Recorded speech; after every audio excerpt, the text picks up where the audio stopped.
Welcome, everybody, to Stewards of the Sacred, Self-Leadership, a Ritual and Purpose in a Time of Psychedelic Expansion. I am your host and the creator of this event, Natasja Pelgrom, and today I'm thrilled to present to you Elizabeth Bast, and I'm so happy you're here. Thank you so much for taking the time to be here today with us. Thank you, Natasja. It's a joy and an honor. And we've spoken already. We've on the Awaken podcast, my podcast, and at that moment, we dropped in, and from that moment, we've had more one-on-one contact. And this is such a lush space to be able to share with such a visionary like you and the work you do with your partner, Churabugi, whom probably a lot of people know you, the both of you together as well. And there will be a talk with him as well. I would love to just, for those that do not know you, share a little bit about you and our topic of today, which is Iboga, solutions of medicine for visionary creators. So that's a beautiful, beautiful title. And for those who do not know, SoulCentro, Elizabeth here is the founder of SoulCentro together with her partner, Chor. And she is an experienced the Misoko Bwiti initiation, rite of passage, and immersive tradition of Iboga provider training. She is a twice certified trauma-informed yoga teacher and has completed the transformational coach certification course for psychedelic medicine integration and addiction recovery through being true to you, along with her husband, who you have to now tell me how I pronounce his initiation name, because I don't know. Nyangu.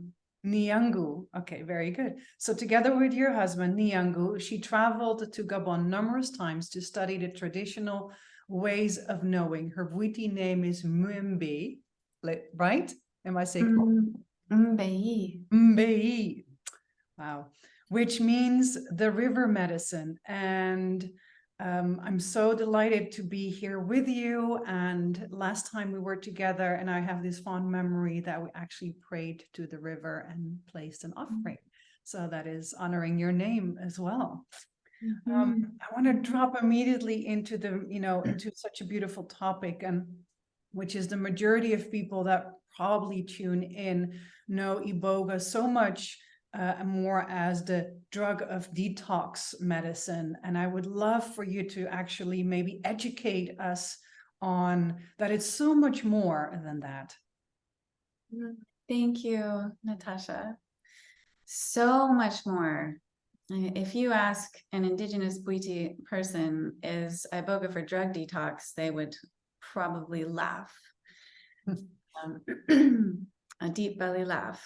It is a very important and beautiful blessing that the medicine offers, but just scratching the surface. It is just the beginning.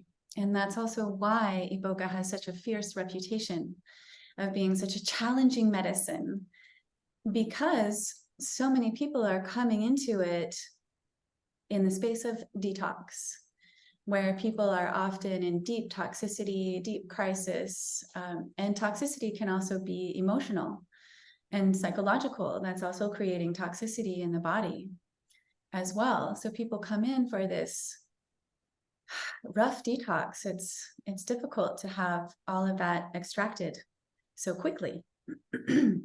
Physical toxins, psychological, spiritual toxins. But that is just the first thing that Iboga does to take us to its deeper gifts and gems, which is trauma healing and holistic wellness. Really, one of the traditional functions of the medicine is to ask questions. And some of those questions can include questions about our holistic wellness. So coming into our optimized life and understanding our system, not the diet or the lifestyle we've been told is good for us, but what we know is good for us as unique beings, and tune very deeply into that. And soul healing. Soul healing leads to soul magic. Soul magic, not just, okay, let's get to ground zero. Soul magic is what we are here to create in the world that pours forth from the joy of our soul. And in order to do that, we need to know ourselves very intimately, more than ever before. Trauma often creates a disassociation. This is where our soul drifts away from us. We stop hearing our soul as well.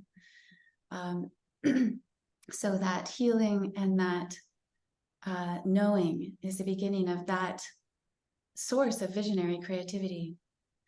And in addition to just connecting to the soul, this medicine provides profound neuroregenerative benefits.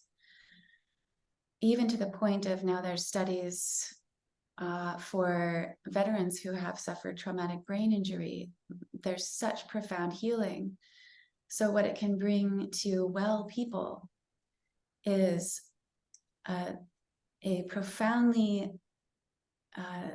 better neurological function, connecting dots, thinking outside the box, and also this immeasurable experience that you may know of feeling connected to the ecosystem. And when I say the ecosystem, not just the physical ecosystem, but the spirits of all of the beings in the ecosystem to be in conversation with the whole and to create magic from that place and to find solutions for humanity. You know, for example, one of our guests who have come to us, that he's been to us for 3 retreats and been to Africa twice already with us. He can hear the whales. He receives messages from the whales so that he can be of service. And many other spirits in the ecosystem to tune in, to listen and respond and find solutions that are appropriate, and not only appropriate, but brilliant. So this medicine is here for solutions. And we need some solutions right now. It's, you know, I love that word, solutions. And if I translated a little bit maybe towards also the theme of this event, and which is really about self-leadership, I feel that you're also speaking into that aspect of really going into self and reconnecting all those parts of self in a state of where we've been in forgetfulness of our wholeness, and coming back into that memory. How do you witness that kind of qualities that are being cultivated through this specific medicine in terms of ownership, accountability, discernment, curiosity, which are cornerstones of leadership? So how do you see that? Say the question again, because that was... Yeah, so in terms of, you know, this medicine teaching you maybe the qualities around leadership qualities, so discernment, right? Accountability, responsibility, empathy, being able to adapt to change, you know, curiosity, you know, like all of these qualities that are so important to be in cultivation as a self-leader, to be able to show up differently in the world.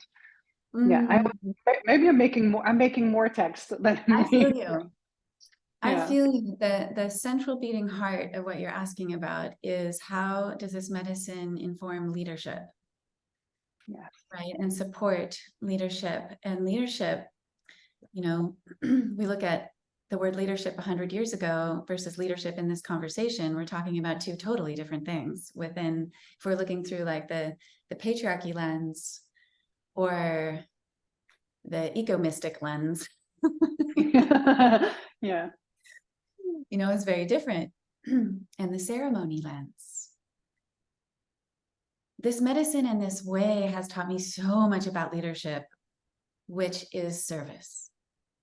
In my understanding, at the core is service, and beginning with service to our own soul.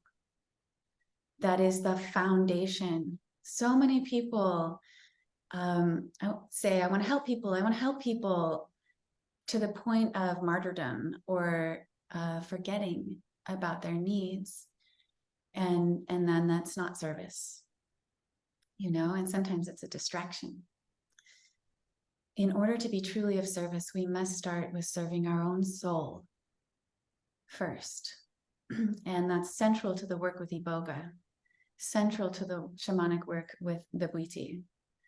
Connecting to our soul, knowing our soul, loving our soul, inquiring with our soul, and understanding from that intimacy, how do I want to serve others? How does that look in an organic evolution? And that is a sustainable form of service, right? Versus overgiving and to the point where people are kind of chasing their tail and yeah. So that depth of service, and that means self-care, tending that relationship with ourselves over time. And from that intimacy with the soul, we have natural discernment, we have natural empathy, we have natural accountability and taking responsibility for what we are creating. And for adapting to change. And in the other ways that Iboga and Bwiti inform leadership is through the prayer, through ceremony. So when we create, like you creating this summit, this project, it's not coming from this place of force and will. It's coming from a place of deep listening, channeling, making a prayer, but then opening to all of the help. And there's a humility in knowing that it's never just us. It's never just all on our shoulders. I see that, 95 or more % of what I create is the help I have opened to. Is the help I am calling in, including the unseen world, the ancestors, the spirits, and that humility that it's not all in my control all of the time. That I need to be open to what is, and the forces of the universe, and divine timing around things, and patience. And so that humility, that devotion to the help that we have called in, listening and continuing to listen, right? The change every day is a ceremony. Every day waking up, these are my intentions. I'm open to all of the help. And how does this really look in the world? Well, we'll find out. It's not always like chore starting a painting. It can change from what it first begins in our head, because everything that we are creating has its own spirit that we must listen to and continue to respond to. It is alive and growing, like SoulCentro here is alive and growing. And if I cling to one particular permanent static vision, it will die. So I need to connect and deeply listen to the spirit of what wants to be through me. Yeah. Well, thank you for sharing this, because it's really important, and the weaving into understanding where this comes from and how this is embedded. And, can you speak into why it is also important to really tune into the traditional way of working with this wisdom of Iboga, and the importance of that and honoring that tradition? Because that's also part of, being in that discerning, devoted service. Yes, thank you so much for that. First, well, there's two pieces to this.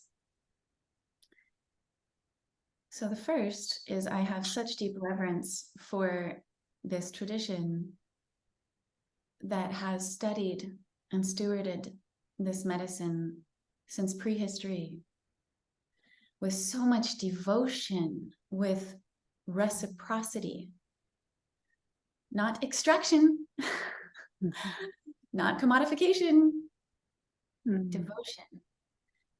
And that just strikes me because, you know, I can't imagine back in prehistory, as the origin story goes, someone stumbling across this medicine. I could see how it would easily scare somebody into never touching it again. You know?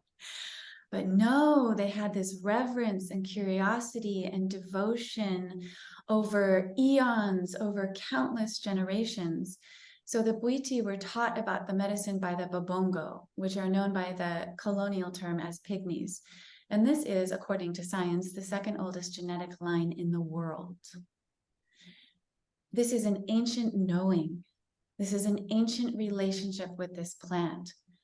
And just that, to me, inspires awe and reverence of, okay, I would like to learn what you have to say about this medicine, you know, not just taking it and, oh, you know, doing my own thing. And it's beautiful to have my personal relationship with the medicine as well, of discovery, but to have that respect, to defer to the tradition, to be open to learning.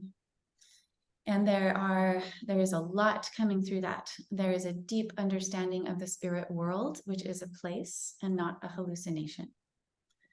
And we find evidence of that all of the time. And the way that they can navigate, all the different spirits in that are surrounding us, and their arts and technologies for creating spiritual protection in the ceremony space in relationship to this medicine, through so many ritual means, and the oral tradition, which is passing down of the wisdom that has been studied over generations. But also the Bwiti, which I love, is not about accepting any beliefs. Nobody's ever going to tell you, you have to believe this. You'll never hear them say, we believe, because there's an understanding that belief is very different from knowing. A belief is like a change of clothes that you decide to put on and take off. Knowing is very different. And they also saw how dangerous beliefs are through the impact of religion, the colonizers' religion and persecution, because of beliefs, heinous acts because of beliefs. So there's this deep study of knowing and a deep reverence for personal experience. That yes, there is a wisdom tradition of passing on the knowledge, but everyone's voice is important. We're all learning together, and you see for yourself. You know for yourself. We'll give you the signpost, but you know for yourself. And the Bwiti is essentially the study of life. It never ends. So it's the study of ourselves, the study of truth, the study of the art of being a human being, the study of the principles of nature for our whole life. So for all of these reasons, the Bwiti is important with this medicine in healing and in ceremony space. And I continue to learn all of the time. There's so much there. And they know a lot about social medicine, the way that the village lives together in community, and also the medicines of drumming, dancing, singing. These are important medicines, vital, that go with the medicine. Yeah.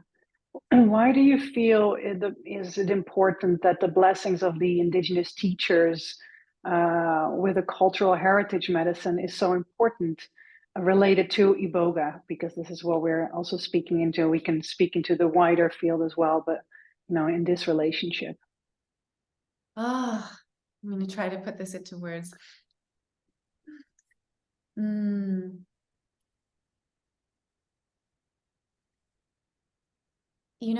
As psychedelic medicine providers of any medicine,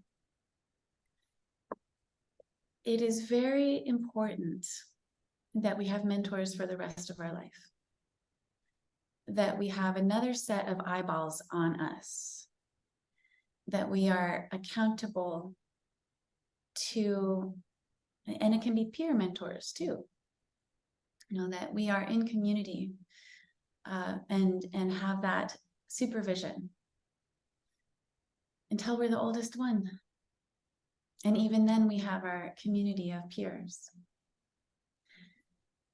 So that's really important to us, to always be in relationship with our elders that have come before us, to have that blessing. It's also very, very protective energetically and spiritually in so many ways, to have that blessing as we are serving, to know that, okay, the elders who have 60 years of experience with this medicine in this way say you are ready.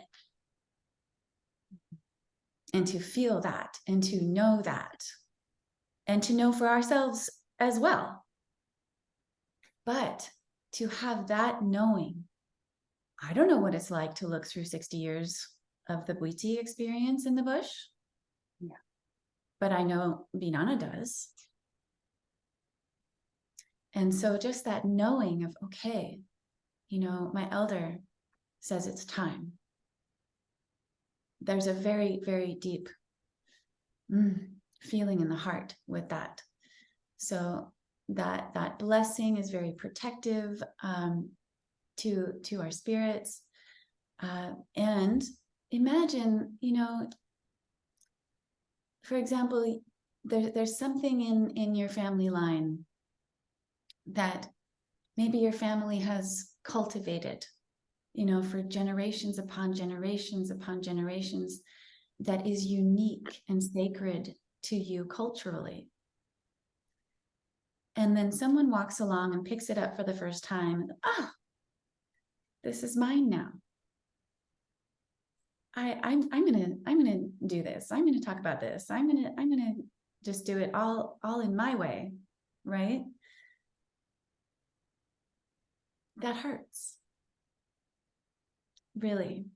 And especially, when people are taking little bits of Bwiti, like, I've seen out there people serving Iboga that will have like Bwiti masks on their website, and they're not Bwiti. They're not serving Bwiti ceremony. They're just taking and diluting. And that to me is a form of theft, and this is a cultural heritage medicine. There's all different kinds of medicines. This one comes from a specific place, a specific climate, a specific culture.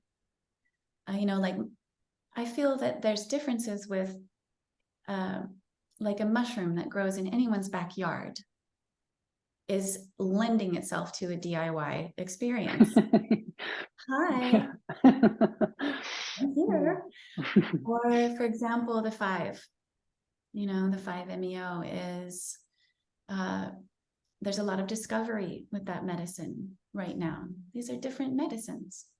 This medicine comes from this rich tradition. And I know many Bwiti people that do not like to see people from outside the culture taking the medicine and running with it, with no respect to inquire and be in relationship with the indigenous wisdom keepers, nor to be in reciprocity. We know about Iboga because of indigenous intellectual property. And I don't even want to say intellectual property. This is cultural relationship. I don't even like the word property, but that's how the West will relate to, it's IP. Oh, respect that. No, we only know about Iboga because of indigenous research. So let's be in reciprocity and in relationship because of that which has been handed down through sacred ancestors that have been persecuted, that have been severely persecuted through colonization and murder and rape and all of these things, calling it demonic. And now it's about to be legal in the United States in the next 2 years as a commercial product. So there's that wounding there that it's our place to be sensitive to that. Yeah. from a, for example, more zooming in on this topic in terms of holding such space without this container of reciprocity, without the right relationship with this medicine and its elders. If we zoom in, what do you see are challenges that maybe people that are participating or facilitating, are you aware of those? Do you see that challenges or risks are involved in that? With serving in relationship with them? Yeah, without that relationship. Without. So someone that just has the mask on the website. Yes.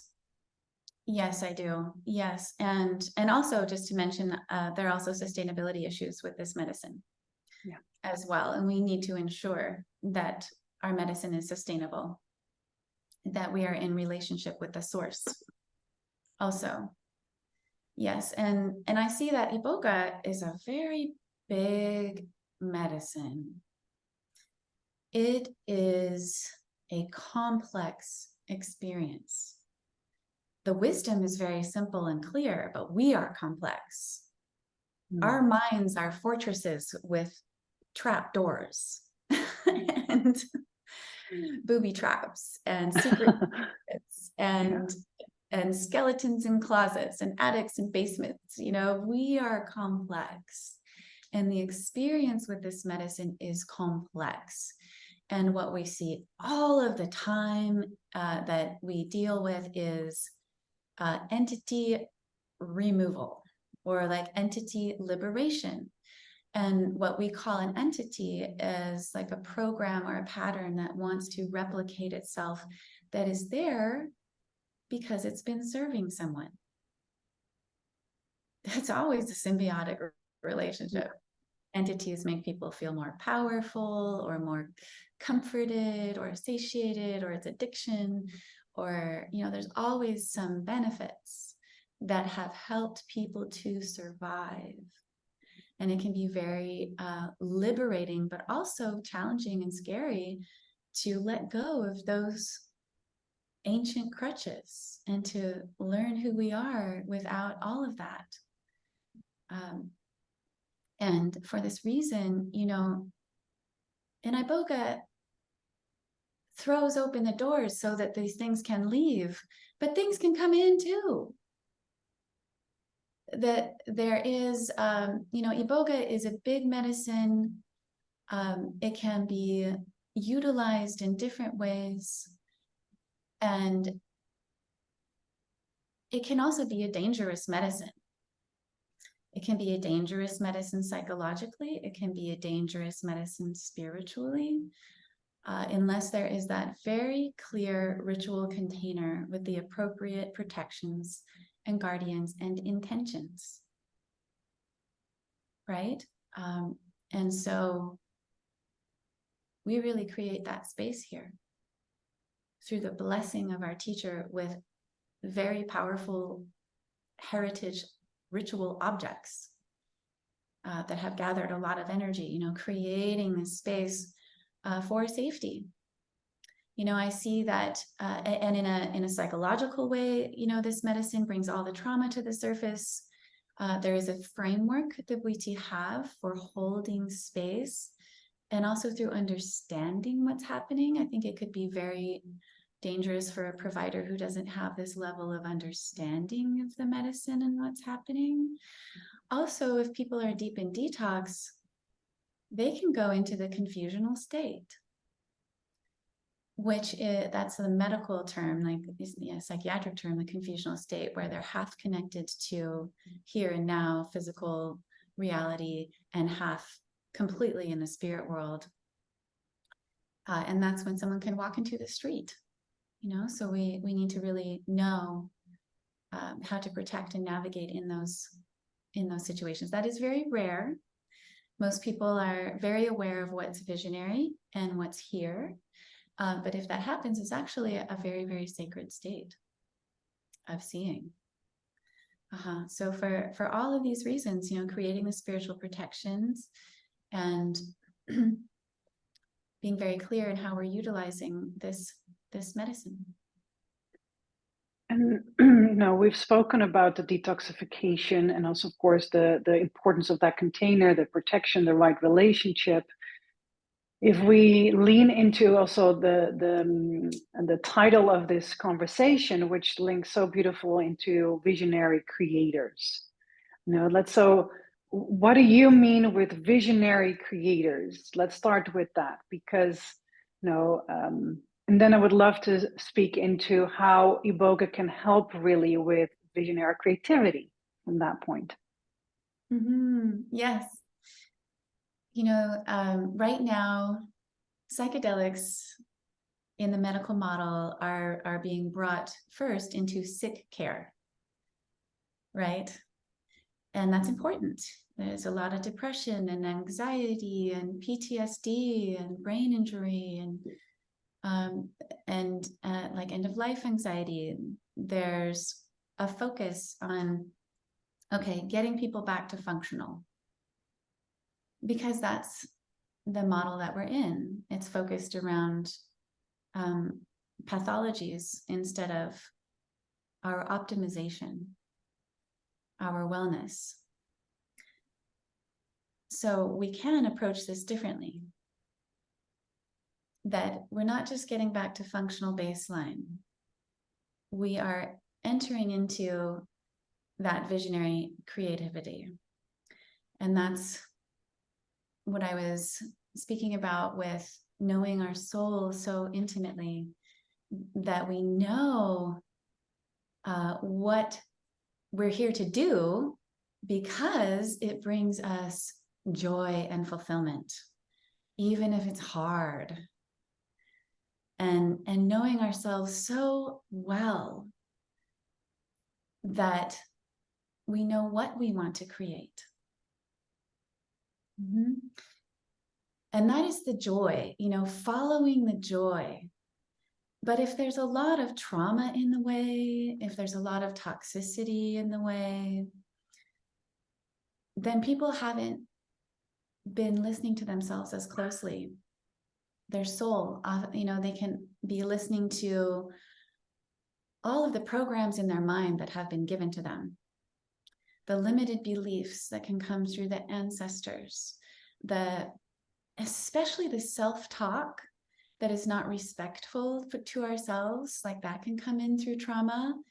And this just completely clouds our understanding of what brings us joy and what we're here to do. You know, so taking care of the healing first, taking care of the intimacy with self. And what happens in trauma, we call it disassociation in Western psychology, but it's the soul ejecting itself from a situation that it is not equipped to handle. And sometimes a little and sometimes a lot. And then for many people, that can lead them to habitual patterns of disassociating a little or a lot. And we see this a lot also with phones, right? I'm half here. I'm half here. Yeah. And so when we're able to come all the way back here through the healing and empowerment with our soul and understanding what tools that we need to be all the way present, then everything is possible. And that's the other piece of it, is the ability to be deeply, radically present. This is where the gold comes from. Where when we're able to heal our trauma, and that means that we stop looking through the lenses of the past, then we're able to see more clearly, and we're able to be here and be enjoying being in our being more.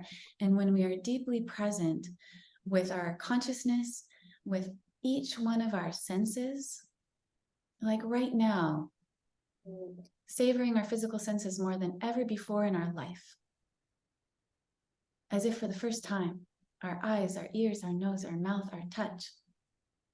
When we're deeply present, 1,000 golden doors of opportunity open that we would not have seen when we're living in fight or flight, when we're living in doubt and self-criticism.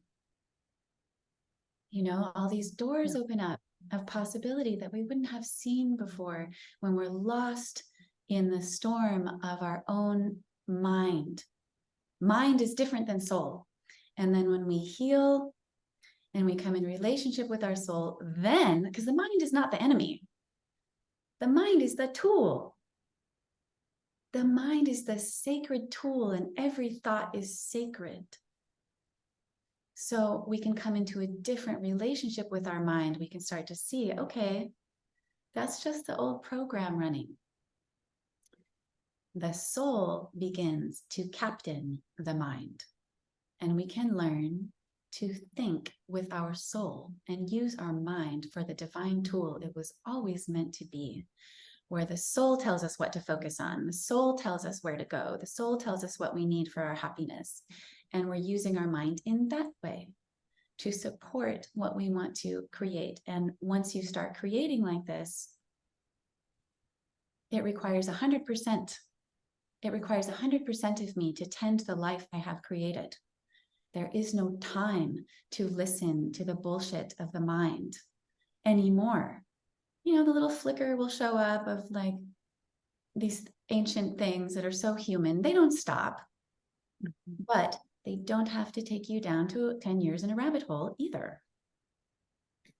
You know? So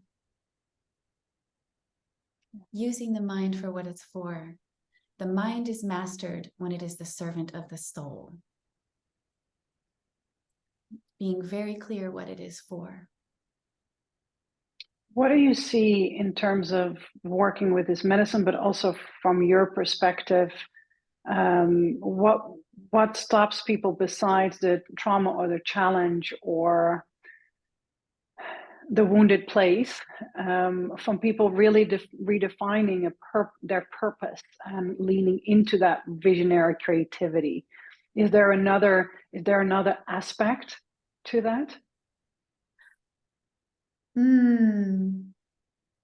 Purpose. So this word is standing out to me. And I love your questions because they're so open, you know, they're so open to 1,000 directions.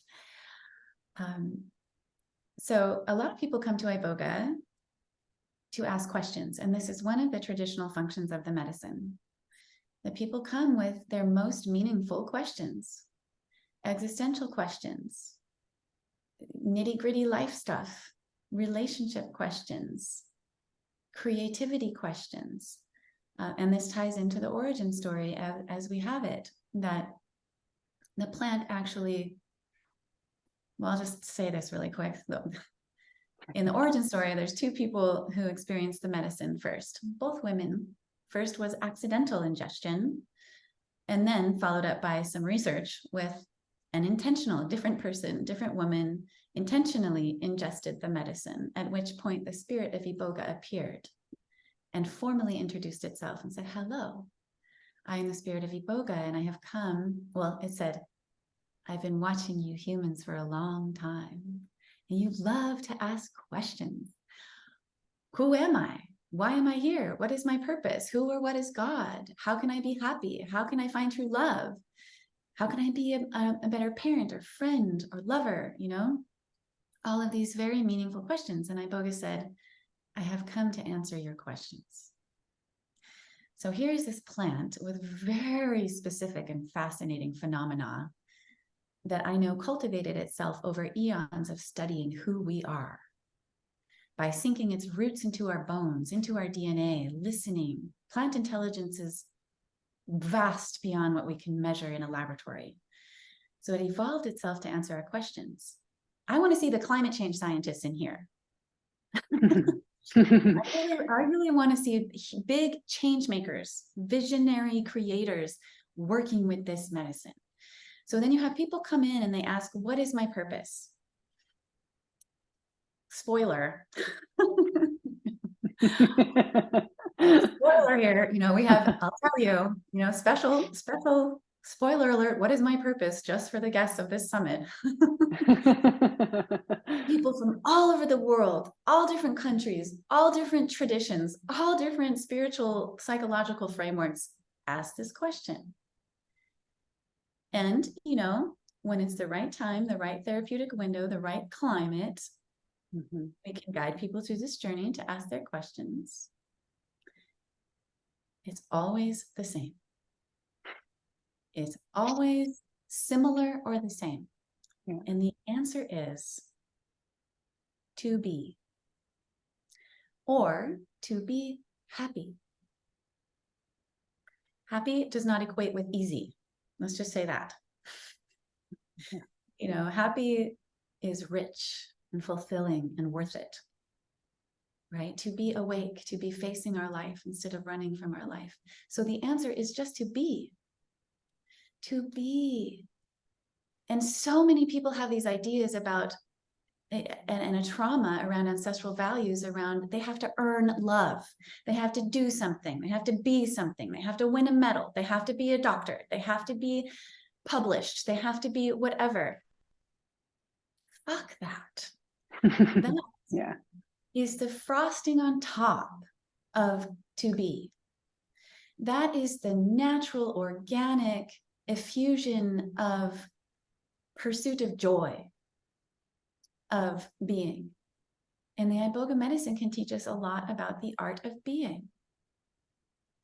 The quality of our breath, the openness of our posture, the motivation behind what we're doing, the thoughts in our head while we are doing it, the softness of our belly, the slight dance as we move through our day. This is the art of being. The tone in our voice, the medicine in our voice, the medicine that we share through our gaze. So to focus on our being, our service, which is different than purpose, our creativity, which is different than purpose, naturally flows out. Naturally flows out from that. And by the way, we never give people spoilers when they're here. They ask the question and we're like, oh, okay, let's ask it. Never say, never hint, nothing. Nope. And everybody's having this answer.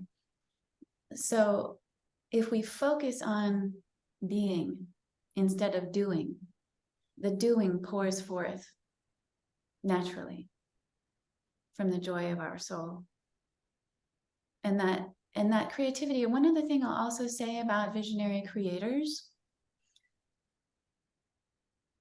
this is magic. You know, when we make magic with our soul, when we create in the world, it's magic, especially when it's not just us. And there's two different approaches. There's magic, which is a tango dance with the universe. It is deep listening and deep responsiveness. It is harmonizing with the universe. There's something else called sorcery, which is about trying to control. And it's very different. Some people don't even know that they're doing it. It's a very different life path. And it's very heavy karma. And it is what is really behind the spirit of colonialism and patriarchy. So our magic comes from harmonizing, comes from having the intention to be in synergy with all that is to be dancing with and harmonizing with, instead of trying to dominate, control, extract, you know? And that is the greatest form of creativity. It is the most fulfilling, joyous, interesting form of creativity. It is alive. Yeah. So beautiful. There's so many things popping in, and I just like, we can go all different directions, but we're honing into the last question right now. And I would love to hear from you. How do you personally envision the intersection of self-leadership, ritual, and purpose? How do you see that intertwining? Self-leadership, ritual, and purpose. Every day is ritual.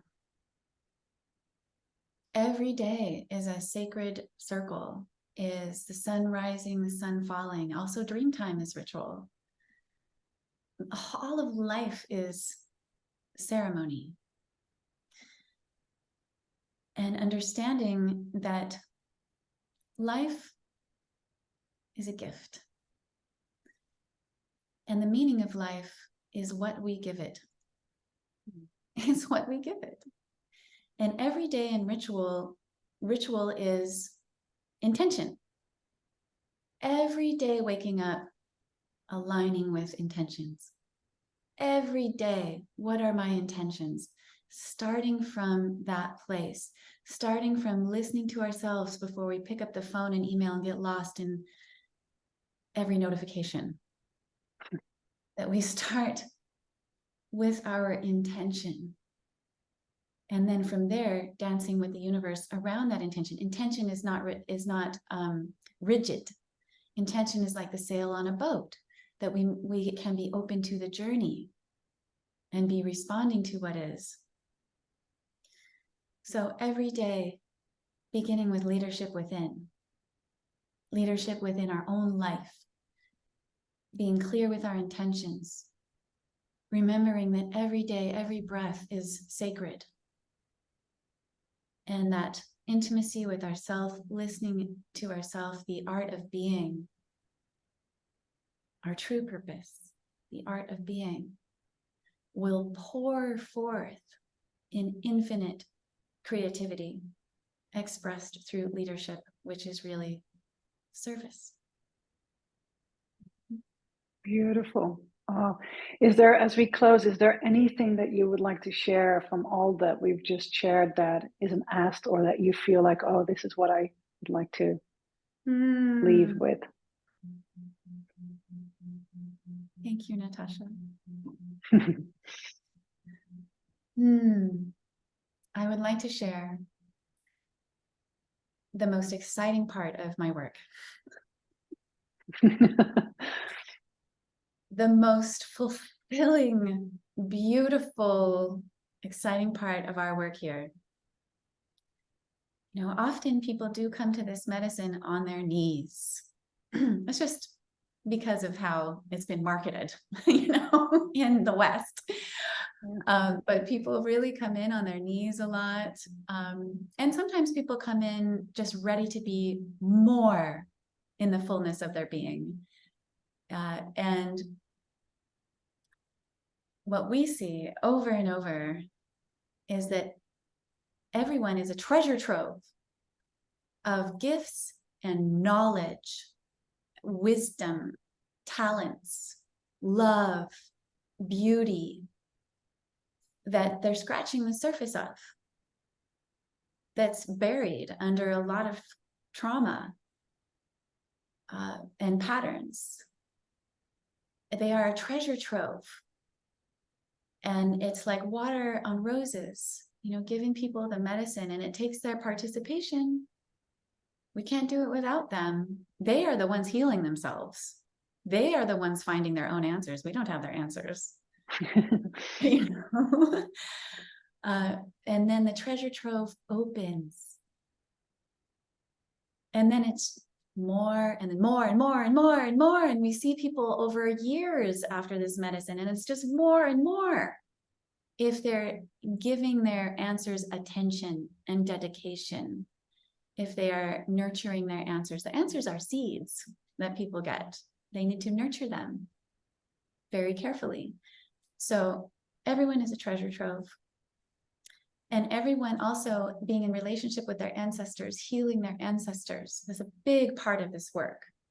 The ancestors healing through people, dancing through people, having pleasure through people, celebrating through people, blessing their lives, you know, and to walk forward in that way. The treasure trove open, the ancestors happy. Wow, it's just incredible what people come out and what they can do when they tend their answers. And it's very much like every time a group comes, we have this divine rocket fuel and a bunch of rockets. And we can glimpse, as seers, you know, we can glimpse people's beauty. We can glimpse people's power. We need everyone empowered. And like one beautiful guest, one beautiful woman of Gabonese descent who came here, a very powerful seer. She said, this is a medicine that does not want your power. It wants to introduce you to the power of your spirit. And that's how the Bwiti is as well. It's a great reverence for sovereignty and self-determination. So everyone is a treasure trove. And it's a great joy to see that open and to see the roses bloom into the fullness of our being and joy. Thank you so much in speaking in so many seeds of stewardship. You know, there are so many seeds of stewardship you've shared here with us and moving forward. So thank you for that. And thank you for giving our gift, Emotional Alchemy, a 6-step practice to transmuting challenging emotions here for the audience. So thank you so much for taking the time to be here. I know you have a full center to run and a beautiful little boy and all of the things, the family life and medicine life and service life, to taking the time to be here. Thank you. Thank you, Natasja. It's such a profound, immeasurable privilege and joy to commune with the medicine through this conversation. And it's always such a pleasure to interface with your consciousness, with your heart. And thank you for being in your visionary creativity. Thank you.